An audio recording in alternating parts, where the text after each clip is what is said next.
Hi again then guys, and welcome to a type of review which we haven't really looked into in quite some time.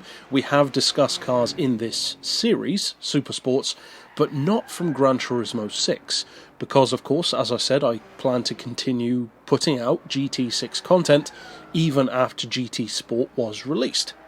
And that has been the case. I have continued to do that. However, I realised a few days ago that I haven't done a traditional Gran Turismo 6 review or even a Gran Turismo 2 review in a few weeks. So, we are returning to do one of those more traditional reviews which we used to do all the time, pretty much every day on this channel. And what better way to go back than with a car which is quietly surprising, at least for me. Because in two particular ways this car really surprised me.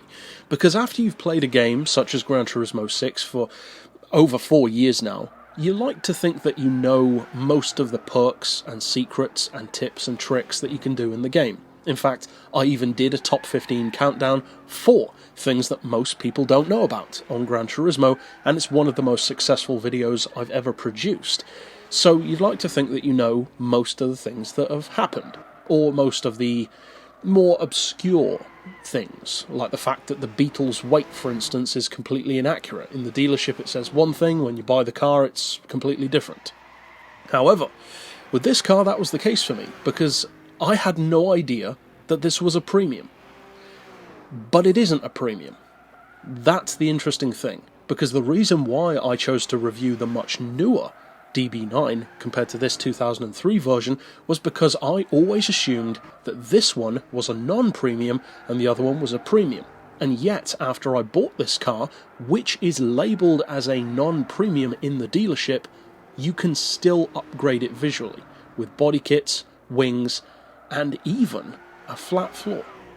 Not only was I completely wrong about this being a normal standard car, which is understandable given that it does say that it's a standard car in the dealership, but it's actually, as far as I'm aware, the only non-premium car in the entire game which has body kits and wings, which is pretty interesting. It's cool to have spent 4 years talking about thousands of cars on a game, and yet still have a vehicle like this which just totally slips under the radar. Now, in the grand scheme of things, is that overly important? Not necessarily. It's still not really as good a car as the newer version, but it is interesting to note that this car has that perk, if you want to look at it that way, to its name. So apart from that, what else do you get? Because the DB9 is a popular car. It was a pretty good selling vehicle for Aston Martin.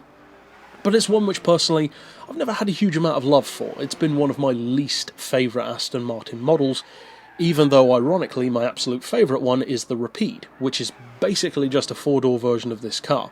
Why do I like that one and not this? Who knows? But that's just the way it is for me. I don't dislike the DB9, it's just not one of my go-to models. With that being said, both of the DB9s do have a lot to offer. Now, when you fully tune this car, most of the specs aren't as good, which you'd probably assume, and you'd be right to do so. The PP level can go up to 578, without the flat floor that is. You're looking at slightly less power, 668 fully tuned, 536 pound-feet of torque, and it weighs in at 1,370 kilos. That's pretty good. It's not amazing, but it's pretty good for a car which is quite heavy to begin with. Now, the horsepower per tonne is 488. Again, that's with all of the upgrades applied, and the price tag is a little bit cheaper at around the 160 grand region instead of around, I think it was 180, 185-ish. So it's a bit cheaper, as you'd probably expect it to be, given that it does say that it's a non-premium car in the dealership, even though, as we said, that's not exactly accurate.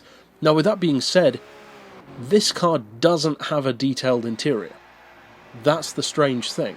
It has a detailed exterior with the upgradable body parts, but not on the inside. Now, as far as I'm aware, there is one other car which is similar to that, but not quite the same, and that's the Mitsubishi FTO.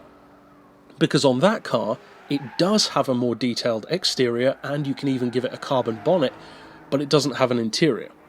Very strange when they do that on the game, but even that, Mitsubishi doesn't go as far as this one. This has the full body kits, the wings, the flat floor, everything, but still doesn't have the detailed interior, which is pretty strange. Now, with all that to one side, this is still, I would say, an excellent track car. In fact, this DB9 may even be better than the other one, unless it's just because I haven't driven the other one in quite some time, but for whatever reason, this handles brilliantly. Even without the flat floor, it was taking corners like a borderline GT class race car, albeit one with extra weight. So if you do decide to use a DB9, don't necessarily rule this one out. Because although if you're only going to buy one of them, of course I would recommend the newer one, it is the better car overall, this one has some interesting, not necessarily perks, but some interesting points or factoids to its name. Being, as it is, a tunable non-premium car, that's pretty exclusive. So if that appeals to you, and it would appeal to me in a kind of out-of-the-box kind of way, bit oddball to do that, then yeah, give it a look. It won't necessarily blow your mind, but it is a very good track car, a good GT, and although it's not quite as good as the other DB9, it's no slouch, that's for sure. It can give stuff like the Ferrari F430 or the Lamborghini Gallardo a great run for their money. But that's it for this pick overall. Of course, I'll see you guys next time, and for now, as always, thanks for watching.